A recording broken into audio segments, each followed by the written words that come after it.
بعضی از زنان و دختران تاجیک بین لباس ملی و لباس بیگانه فرق گذاشتن نمیتوانند. متاسفانه برخی از آنها سطر و حجاب و دیگر لباس‌های بیگانه به فرهنگ ما را انتخاب نموده به فخر رویکی راه میدهند و بعضا با آن حتی پوشش دینی نیز میدهند. معلوم است که نه همیشه این پیروان از دین و فرایض دینی خوب آگاهند و این عمل بجز از خرافات پرستی و تقلید که متاسفانه در پای خود باز چندین نفر را مایل میکند چیز بیش نیست. ضرور است که هرچی بیشتر لباس ملی همچون رکن مهم فرهنگ ترغیب و تشویق کرده شود. برای پیشگیری از خرافات پرستی و مایل نمودن بانوان به لباس بیگانه جامعه را ضرور است تا انکار و محکوم کنند این همه عنصرهای بیگانه را تا عاقبت تأسف آور نداشته باشد. در دام سالهای صاحب استقلالی در کشور دهها کارگاه و کارخانه‌های دوخت بخصوص اطلس و ادرس ملی افتتاح گردیده همسال جهت ترغیب لباس‌های ملی در کشور فستیوال و آزمون‌ها برگزار می‌گردند. هدف یک است: احیای دوخت و تهیه سر و لباس ملی، افتخار از فرهنگ غنی تاجیکان و بیدار کردن ذوق جوانان. در گزارش نوبتی وابسته به اهمیت فرهنگ لباس پوشی، استحصال متاع ملی و هدف برگزار نمودن فستیوال چهاربینی‌های فرهنگی دلافروز رحمت معلومات می‌دهد. با مقصد معین کردن گرایش زنان و دختران به فرهنگ بیگانه پیوسته امروزها از طرف تشکیلات‌های مخصوص تحقیقات سوسیولوژی گذرانده می شود.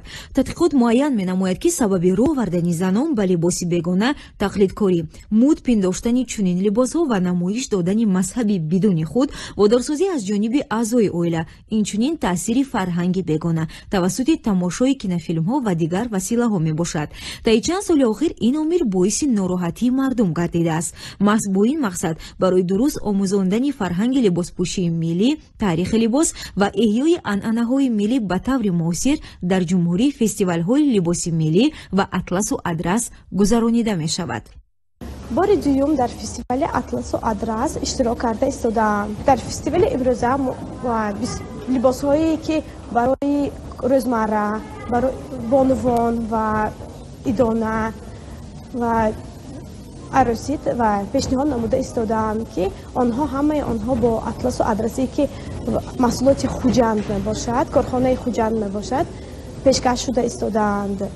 لباس های آفریده من برای جوان دختران اساساً پیشنهاد شده است که آنها در چهاربینی ها پوشیده میتونند، در درس ها، در خواندن، مواد تحصیل روزمره استفاده برده میشه. همه محصولات من از رنگ‌های روشن عبارت است که و با دختران ما خیلی شینا میباشد. رنگ‌های روشن به فکر من زن را بسیار هم زیباتر و لباس را شینام‌تر میکنند. نقش و نگاری که امروز شما در ادرس‌های ما میبینید اساساً ما طلبات زمان، طلبات زنان تاجر خوب به نظر گرفته همین نقش و نگار رو آب و رنگش تیار مینماییم. نقش و نگار باشد از طرف هنرمند تیار کرده می شود و شما دیدید که اونجا دستگاه های عوربندی هست، دوره هست. ما همون دستگاه ها و اشیای خود تیار میکنیم، بعد از اون رنگ و بار میکنیم و وقتی که آماده شد الکی به بافتن ما هنرمندا همین زنها میگیرن میبافن. محصولات خام در خود این دکان آماده کرده می شود و از چند مرحله می گذرد.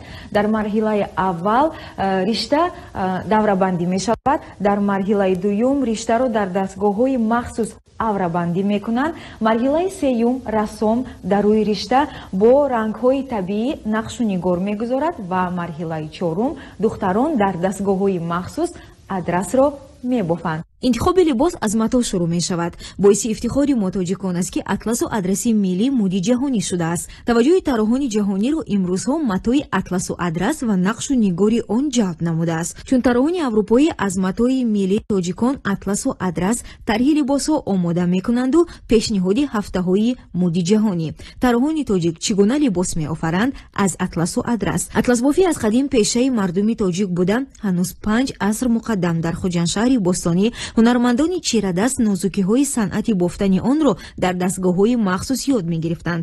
Дар вилояти Суғд дар замони соҳиби истиқлолӣ бештар аз 260 маркази таълимию истеҳсолӣ ба фаъолият пардохт ки 190 маркази атласу адрасбофӣ дастиро дар бар мегирад.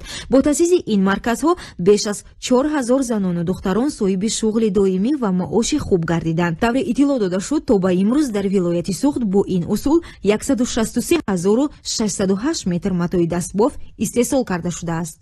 зиёда аз 20 намуд адрас мо истеҳсол намудем. айни замон мо 9 намуд адрас дар ҳамин марказ дорем.